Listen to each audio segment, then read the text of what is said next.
Hi Eric, with Rasmus, how well suited do you think he is to the Premier League with the attributes that he's got? And do you have a specific date in mind for when you think he will be available? No, we are not in a rush because we know we have also without him we have a strong team, and the position is covered, and so we don't rush in this. It's about that he's be in the right level, so from first fitness level, and then we have to integrate him, training, and then we will bring him in the games. So yeah, we take our time. It's not about winning in this moment. It's about winning on the long term. And his attributes, do you think they'd suit the Premier League quite well? His physicality, his speed, etc. But that's why we chose him.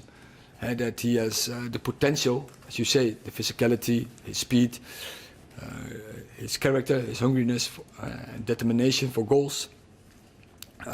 So it's absolutely the right fit. Also his age fits very good in that process of in the profile.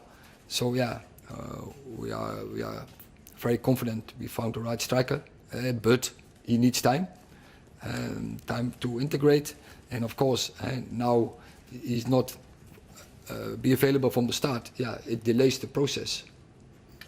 Chris. Yes, hi Eric. You mentioned that Harry will be available for Monday, hopefully. How do you see that one playing out now from here on in terms of whether he stays or whether he goes? And is it difficult from your point of view, in terms of there are several players who could be staying, could be going, before you can bring more players in, perhaps, in terms of this stage of pre-season, knowing where they stand and where you stand with them?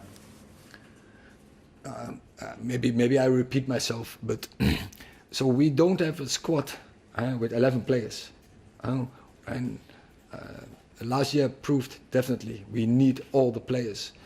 So that means you need so high level players also who are maybe not now starting, but that can change. So there is an internal competition, and everyone has to fight for his place, and and that is for many players counts that. And yeah, when they work good and they will be coming, they will get their games, but no one can play all the games. And finally, you find out what is the best team. And I think in the squad now we have all the positions are double, and for every player is so perspective to fight for his place. And then you have to show that with your contribution, there's the best team performance. So it's up to the players if they have many game times or less. But in terms of Harry, what do you think now is the best scenario for the club, for him, for you, how this now turns out? For Harry, my explanation I just gave, that's just how I describe it.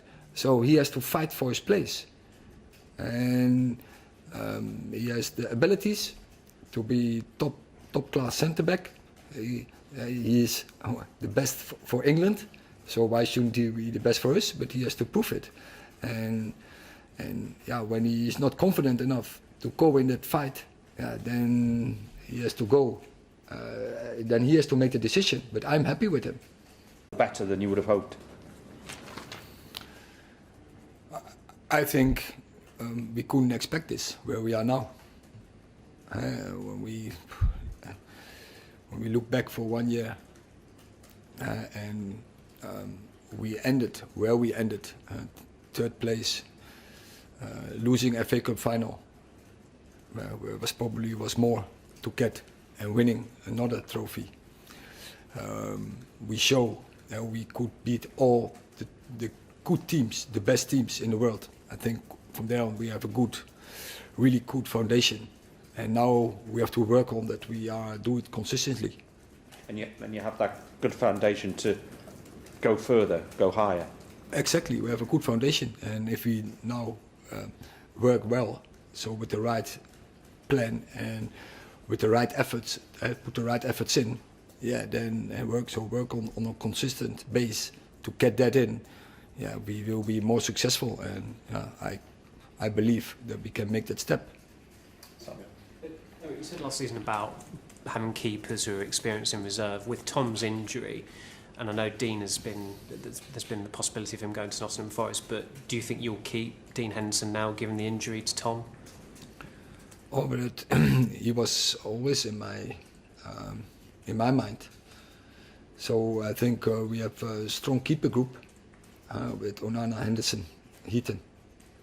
And just on, obviously you've made 3 signings this summer, key signings. Would you be happy with 3 signings, or do you want more with 3 weeks until the deadline? Managers always want more. But I think every manager, you will ask that you want more. But it's more about the mentality that you in top football you have to demand the maximum, and because we also do that from our players and the fans expect it from us, and so always you look for the perfect situation, but you also know you never get the perfect situation, and then you come in place. You have to work for that to maybe not with the perfect situation that you get the perfect results. Eric, you said in the summer that every Premier League team needs to invest, otherwise you stand still. You need to keep moving forward. When you look around at what other clubs have been able to do this summer, are you happy with the investment that you've had at Man United? Do you think that this squad has now taken a step closer to those teams that you're chasing? The last is yes, but what you see, for 1 year ago we did a benchmark and there were only 5 players above 60 million. Now you see all over many clubs investing high rates and invest a lot in the squads. So the competition is very tough in the Premier League. And but we are confident, we are happy with the squad we constructed now, and now it's about improving that squad, improving our way of play. Last question, Jamie. Hi, Eric. I think you basically have wanted a number 9 from when you came into the club, and now you're starting your second season. I know it's not his fault or anyone's fault, but you're starting this season with the player you bought injured. Is that not a little bit, let's say, unfortunate, considering, you've had over a year, you've had all summer, and you're sort of in the same situation, really, aren't you, where you have to play Marcus Rashford, who likes to play on the left, or maybe a false 9 with Jadon Sancho. Is that difficult for you? Is that sort of a little bit of a not great planning, maybe? Oh no, it's nothing to do with that. I'm quite calm and composed in this situation because Ressi is very good as a striker. We have seen it last Saturday. Anthony Martial is available as well. Then we have Jadon Sancho, did very well in pre-season. So we constructed the squad and can deal with this. And that is the way, I already said, we're not doing things overnight. We constructed the squad and there's a strategy behind. Thank you very much.